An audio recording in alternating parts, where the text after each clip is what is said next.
বিসমিল্লাহির রহমানির রহিম। আজকের এই সভার সম্মানিত সভাপতি, সভায় বিএনপির উপস্থিত নেতৃবৃন্দ, আমাদের সাথে উপস্থিত স্থায়ী কমিটির সম্মানিত সদস্য ইকবাল মাহমুদ টুকু সহ আমার সামনে উপস্থিত ভাই ও বোনেরা, এনায়েতপুর, বেলকুচি, চৌহালি, কামারখন্দ থেকে আগত, শাহজাহানপুর থেকে আগত উপস্থিত সকল ভাই বোনেরা, আসসালাম আলাইকুম। আজকে আমাদের এই যে সভাটি এখানে, এই সভাটি আমাদের একটি সভা, যেই সভার মূল লক্ষ্য ছিল এই যে বিগত কয়েকদিন আগে আন্দোলন সংগ্রাম হয়েছে আমাদের দেশকে স্বৈরাচার মুক্ত করার জন্য। সেই আন্দোলন সংগ্রামে বিভিন্নভাবে যারা আত্মত্যাগ করেছেন সেই মানুষগুলোকে মূল্যায়ন করার জন্য, তাদেরকে মনে করার জন্য, তাদেরকে স্মরণ করার জন্য আজকে আমাদের এই সভাটির আয়োজন করা হয়েছে। প্রিয় ভাই বোনেরা, আপনাদের এই এলাকায় অতীতে আমি কিন্তু এসেছি, আপনাদের অনেকের সাথেই হয়তো সেই সময় আমার দেখা হয়েছিল। যখন দেশে থাকতে পেরেছিলাম, আমি যখন দেশে ছিলাম, আমি বিভিন্ন সময় আমি চেষ্টা করেছি বাংলাদেশের গ্রামগুলোতে ঘুরে বেড়াতে, বাংলাদেশের গ্রামের মানুষগুলোর কাছাকাছি যাবার জন্য। এবং সেই সময় এই এলাকায়, এই চৌহালিতে বলেন, এনায়েতপুরে বলেন, বেলকুচিতে বলেন, আমি এসেছিলাম। প্রিয় ভাই বোনেরা, আজকে যেই মানুষগুলোকে সামনে রেখে আমাদের এই মিটিং এর আয়োজন আমরা করেছি, এই সভার আয়োজন আমরা করেছি, এই মানুষগুলো মধ্যে অনেকেই আছে যাদেরকে আমরা হারিয়েছি আমাদের মাঝে থেকে। এই মানুষগুলোর মধ্যে অনেকেই আছেন যারা বিভিন্নভাবে ক্ষতিগ্রস্ত হয়েছেন, শারীরিকভাবে ক্ষতিগ্রস্ত হয়েছেন। কেন এই মানুষগুলোর এই রকম হলো? আমরা যদি খুব সংক্ষেপে চিন্তা করি তাহলে আমরা বুঝব এই মানুষগুলোর আত্মদান এই দেশের কোটি কোটি মানুষের জন্য, এই দেশের জন্য, এই দেশটি স্বৈরাচার মুক্ত হোক। এই দেশের, বাংলাদেশের কোটি কোটি মানুষ কিছুদিন আগেও যাদের কথা বলার অধিকার ছিল না, এই দেশের মানুষ স্বৈরাচারের অপশাসনের কারণে তাদের যে মৌলিক অধিকার খর্ব করা হয়েছিল, তাদের যে মৌলিক অধিকার ছিনিয়ে নেওয়া হয়েছিল, সেই অধিকারকে পুনঃপ্রতিষ্ঠিত করার জন্য বহু মানুষ আত্মত্যাগ করেছিলেন। আজ সিরাজগঞ্জে, বিশেষ করে এনায়েতপুর, বেলকুচি, চৌহলি এই এলাকার যে মানুষগুলোর জন্য, যে মানুষগুলো আত্মত্যাগ করেছেন, যাদের জন্য আমরা আজ এখানে একত্রিত হয়েছি, সেই মানুষগুলোর সেই আত্মত্যাগ বা আত্মদান আছে। এখন প্রিয় ভাই বোনেরা, আমরা দেশকে আজ স্বৈরাচার মুক্ত করেছি। আমরা আমাদের যে লক্ষ্য, সেই লক্ষ্যের অল্প একটু অংশ আমরা অর্জন করতে সক্ষম হয়েছি। অর্থাৎ স্বৈরাচারকে বিদায় করা হয়েছে। স্বৈরাচারকে বিদায় করার মাধ্যমে আমাদের লক্ষ্যের অল্প একটু অর্জন করেছি। আমাদের আরো বহু সামনে যেতে হবে, অনেক পথ বাকি আছে আমাদের চলার। এই পথ আমাদেরকে পাড়ি দিতে হবে। এই পথ যদি আমরা সঠিকভাবে পাড়ি দিতে পারি, তাহলে আমরা বাংলাদেশের মানুষের যে গণতান্ত্রিক অধিকার, যেটিকে খর্ব করা হয়েছিল, সেই অধিকারকে আমরা পুনঃপ্রতিষ্ঠিত করতে সক্ষম হব।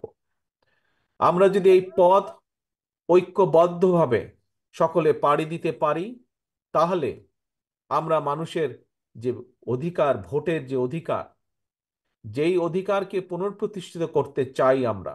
কারণ একজন রাজনৈতিক কর্মী হিসাবে, একটি রাজনৈতিক দল হিসাবে আমরা বিশ্বাস করি, যখন দেশে জনগণের কাছে জবাবদিহিমূলক, জনগণের সামনে জবাবদিহিমূলক একটি ব্যবস্থা থাকবে, তখনই যারা সরকার পরিচালনা করবে তারা জনগণের কথা চিন্তা করবে। এবং সেই কারণেই জনগণের কাছে জবাবদিহিমূলক সরকার প্রতিষ্ঠা করারই হচ্ছে আমাদের লক্ষ্য, আমাদের উদ্দেশ্য। এবং সেজন্যই এত ত্যাগ, এত তিতিক্ষা, এত সংগ্রাম, এত আন্দোলন।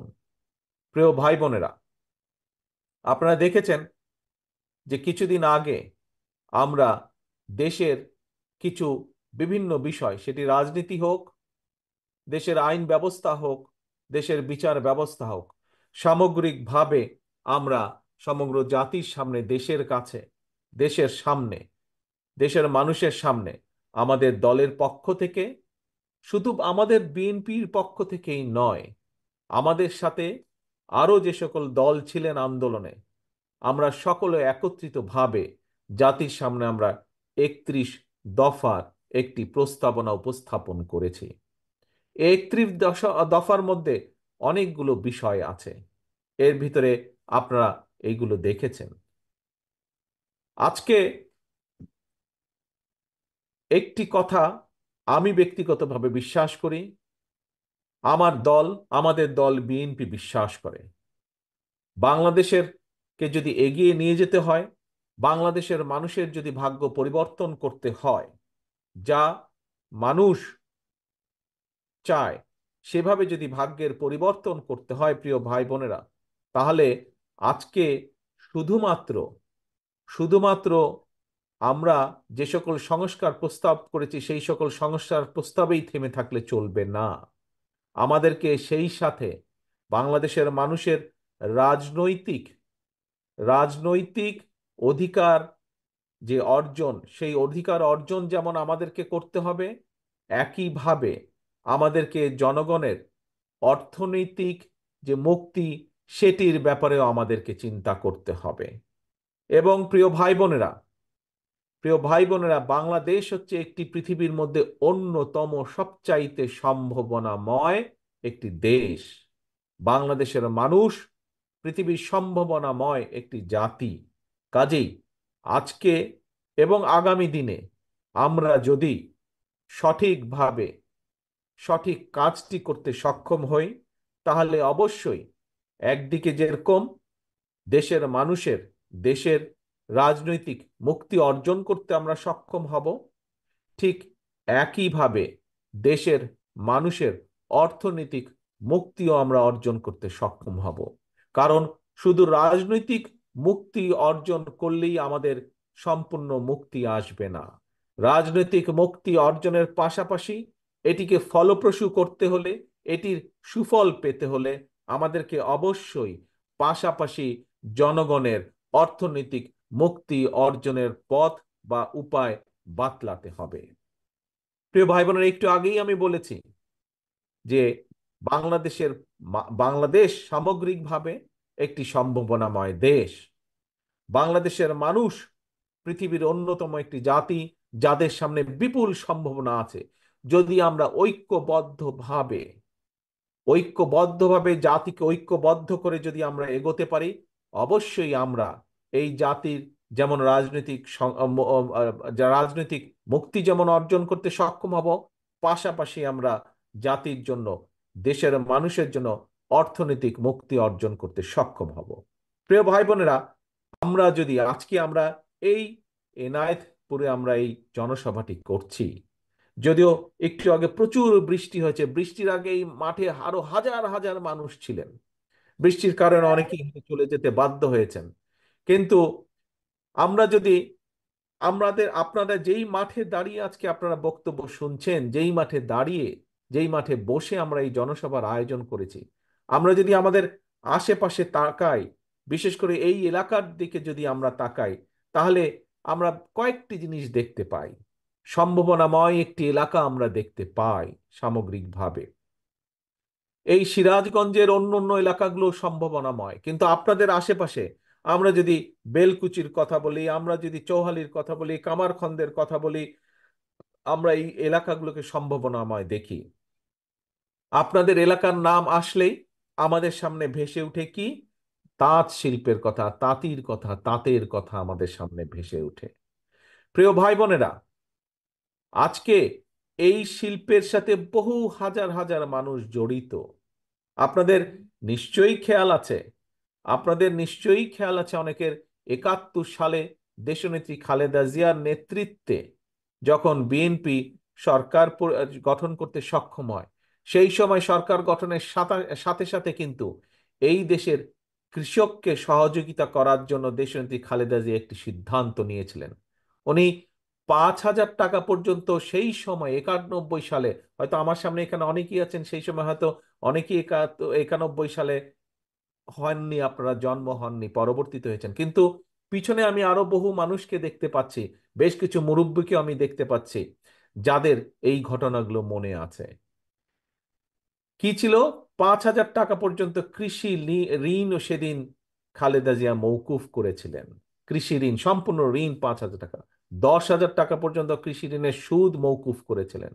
25 বিঘা পর্যন্ত কৃষি জমির খাজনা মৌকুফ করেছিলেন। প্রিয় ভাই বোনেরা, এরকম অনেক কিছু আছে, কিন্তু আমি একটি উদাহরণ, এই উদাহরণটি টানলাম একটি বিষয় বোঝানোর জন্য। কি সেই বিষয়?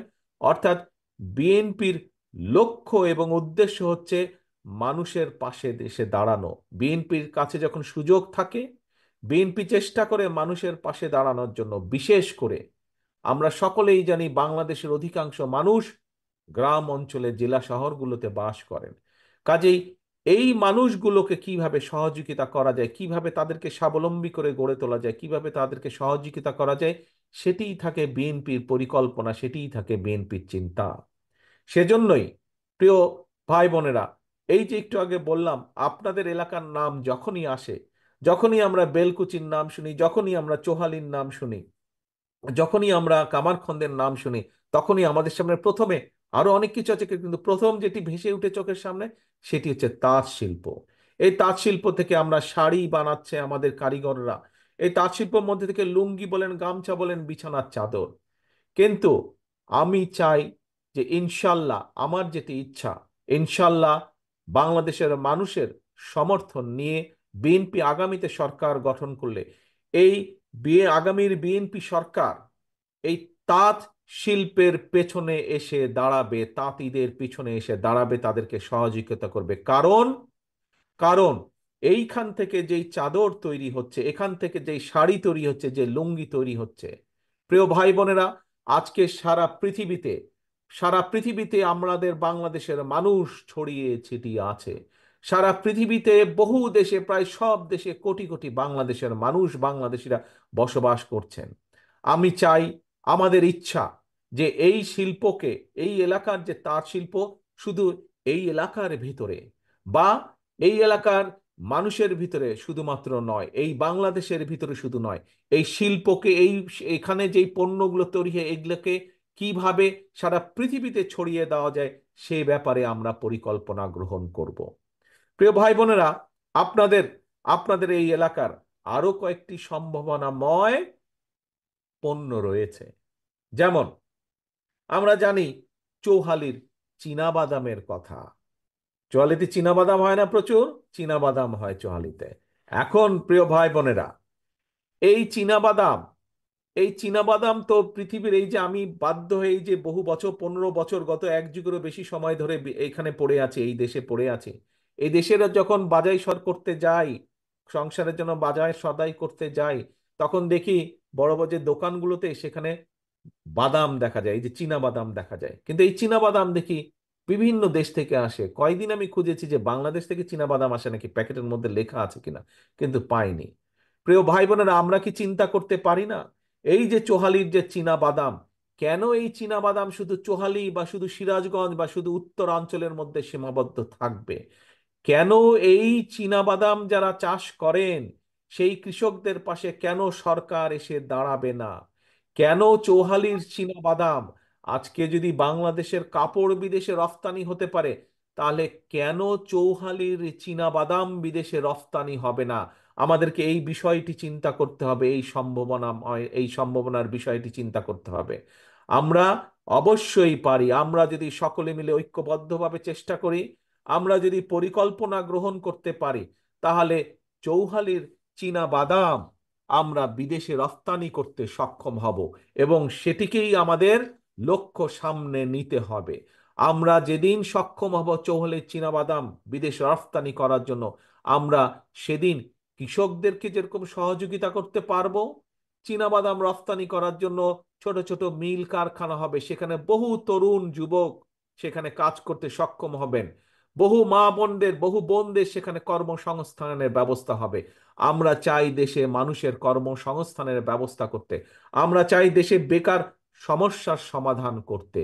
শুধু বিদেশেই আমাদের ছেলে মেয়েদেরকে আমরা পাঠাবো না, আমরা দেশেও দেশের যে সম্ভাবনার বিষয়গুলো আছে সেই সম্ভাবনার বিষয়গুলোকে আমরা অ্যাড্রেস করব, সেই সম্ভাবনার বিষয়গুলোকে আমরা সামনে নিয়ে এসে মানুষের কর্মসংস্থানের ব্যবস্থা করব।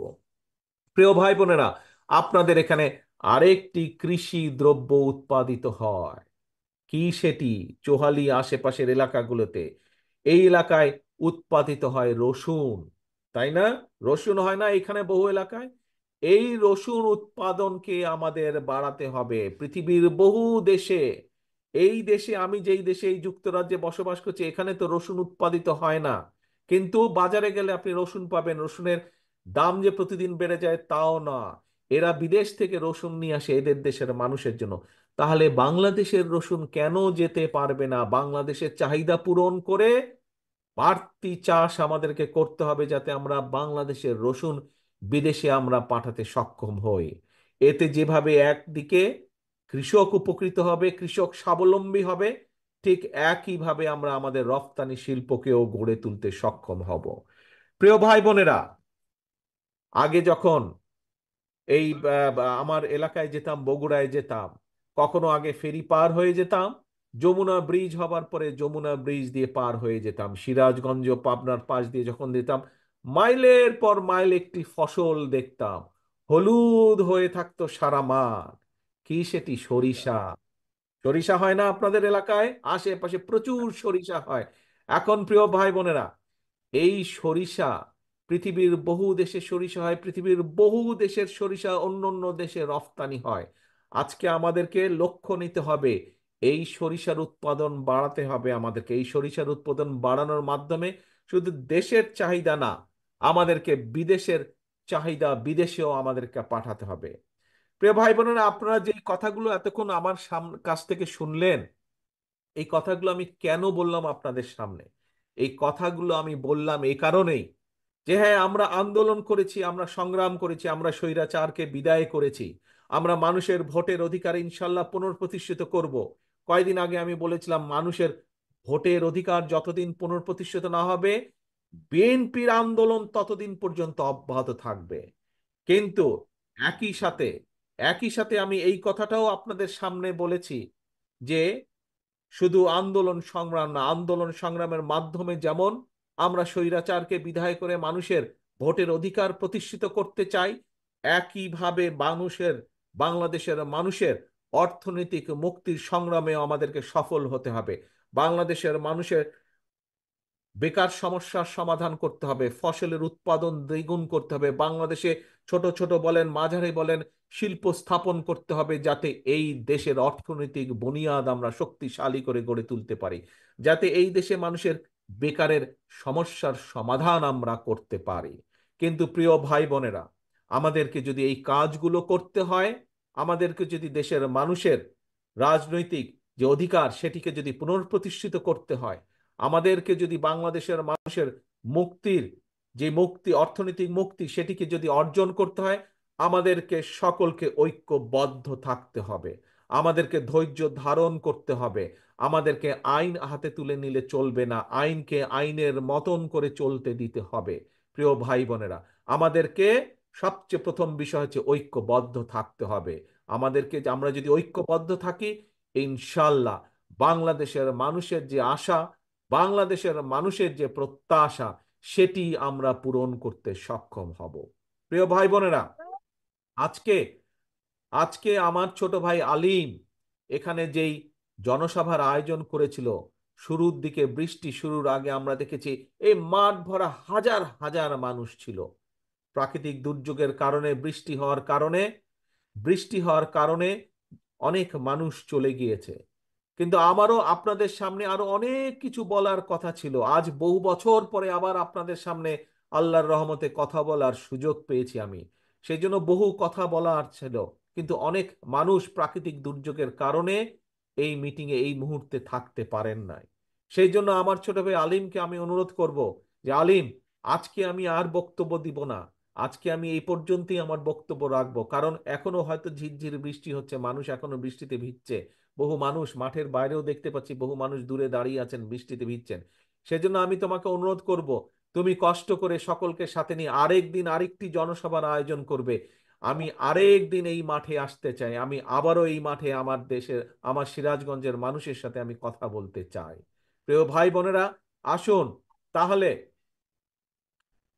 প্রিয় ভাই বোনেরা, আমাদের সামনে আস্তে আস্তে আস্তে আস্তে তালি বন্ধ করতে হবে, তালি বন্ধ না করলে তো কথা শোনা যাবে না। হ্যাঁ, প্রিয় ভাই বোনেরা, আজকে এই যে আপনাদের, এই যে আপনারা সকলে একত্রিত হয়েছেন কেন, বক্তব্যের শুরুতেই আমি বলেছিলাম যে আজকে আমরা এখানে একত্রিত হয়েছিলাম যে আমরা সেই মানুষগুলোকে শ্রদ্ধা জানার জন্য, যেই মানুষগুলোর আত্মত্যাগের বিনিময় আজ দেশকে আমরা স্বৈরাচার মুক্ত করতে পেরেছি।